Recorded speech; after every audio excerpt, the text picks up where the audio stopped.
Before operation, the fuel tank plug needs to be replaced first.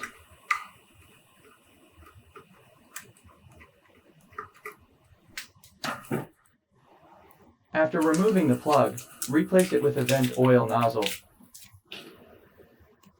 Failure to replace it with a vent oil nozzle before operation may result in the inability to discharge air. This may consequently lead to issues such as oil pipe rupture.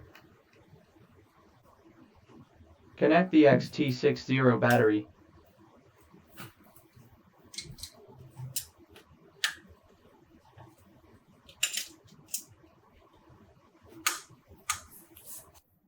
Turn on the excavator's main power to energize it.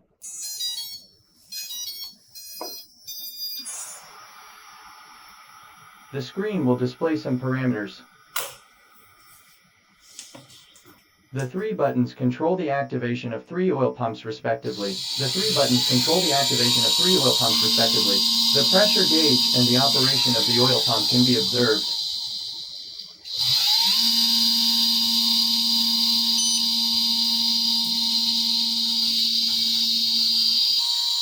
Once everything is ready, we can start playing with the model normally.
We will continue to explain this model in detail later. Stay tuned.